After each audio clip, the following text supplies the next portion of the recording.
Hello everyone. मैं हूं आपका होस्ट और दोस्त और आप देख रहे हैं स्टॉकलेस चैनल। आज हम बात करने वाले हैं निफ्टी 50 के। आज मार्केट ने क्या सिग्नल दिया, नेक्स्ट सपोर्ट एंड रेसिस्टेंस क्या है और कल ये अगला वीक क्या मूव हो सकता है, सब कुछ डिटेल में समझेंगे सिंपल लैंग्वेज में। तो वीडियो को एंड तक ज़रूर देखना ये वीडियो। तो अगर हम लोग आज देखें तो आज मार्केट 9:15 में ओपन होता है। मार्केट ओपन होने के बाद सीधे एक हल्का सा डाउन मूव देता है, कम से कम 20-30 पॉइंट का एक डाउन मूव आता है। उसके बाद मार्केट फिर ऊपर की तरफ सर्किट लगाने चला जाता है। फिर मार्केट सीधे ऊपर जाता है, इस लेवल को ब्रेक करता है अपने। इस लेवल को जब ब्रेक कर दिया तो मार्केट फिर ऊपर गया और ऊपर जाने के बाद इस लेवल से एक रिजेक्शन लेता है। तो मार्केट का नेक्स्ट मूव जो अगले वीक होने वाला है मंडे को क्या हो सकता है, तो उसके बारे में हम लोग जानेंगे। तो मंडे के दिन मार्केट के अंदर नेक्स्ट मूव क्या हो सकता है, तो सिंपल का है तो इसमें हम लोग दो टेम्पलेट बनाएंगे। पहला, मार्केट मंडे के दिन ओपन होगा, गैप अप हल्का ओपन हो सकता है जो कि इस लेवल को ब्रेक करे। ये दोनों के जो ऊपर में जो लिक्विडिटी पड़ी हुई है इसको हंट करेगा। फिर देन मार्केट नीचे आएगा, इस जोन को टैप करेगा, फिर ऊपर की तरफ मूव देगा और इस वाले लेवल को ब्रेक करके फिर इसको टैप करेगा और ऊपर की तरफ निकलेगा। ठीक है, जो इसका असल टारगेट यहाँ तक के लिए रहेगा। तो ये जो टेम्पलेट है ये मे बी 3 दिन के अंदर अंदर इस टारगेट को यहाँ से यहाँ तक में डन करेगी, क्योंकि 300 पॉइंट का टारगेट है। 300 कम नहीं होता है निफ्टी के अंदर, 300 पॉइंट का टारगेट है। तो 2-3 दिन लग ही जाता है इसको डन करने में।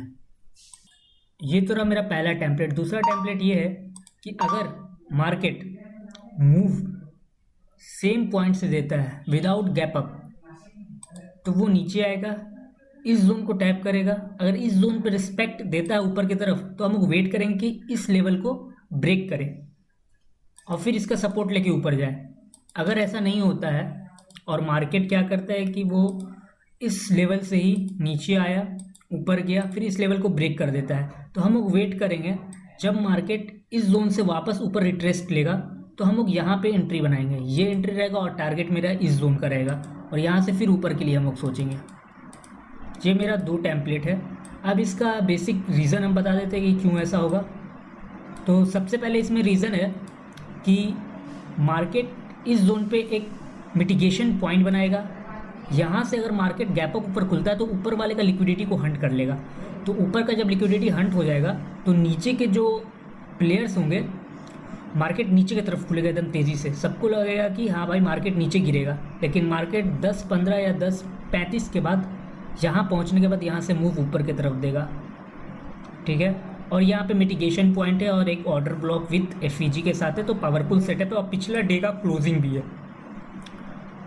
ठीक है, तो ज़्यादातर चांस है कि टेम्पलेट 1, ये टेम्पलेट 1 है मेरा जो कि ये वर्क करेगा, और टेम्पलेट 2 ये है जो कि 100% इसका चांस है करने का और 60% इसका है कि ये कर सकता है। क्योंकि अगर मार्केट गैप अप ना खुल के इसी जोन पे खुलता है और नीचे की तरफ आता है फिर ऊपर जाता है तो फिर वो नीचे की तरफ लेगा, इस क्लोजिंग का सपोर्ट लेके वो नीचे की तरफ आएगा और यहाँ से एक सपोर्ट ऊपर की तरफ बनाएगा और इसको टैप करेगा, देन फिर वो नीचे की तरफ गिरेगा।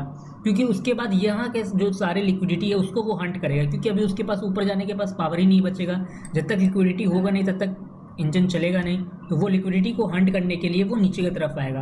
और नीचे की तरफ आते के बाद यहाँ एक जोन मेरा क्रिएट हुआ है जिसको हम वॉल्यूम इम्बैलेंस कहेंगे या फिर लिक्विडिटी वॉइड्स भी कह सकते हैं। ये 2 जोन यहाँ पे बना हुआ है। ठीक है, पावरफुल सेटअप है यहाँ पे भी, और एक ये जोन से ऊपर जाएगा और या तो ये जोन से ऊपर जाएगा। ये मेरा दोनों टेम्पलेट है।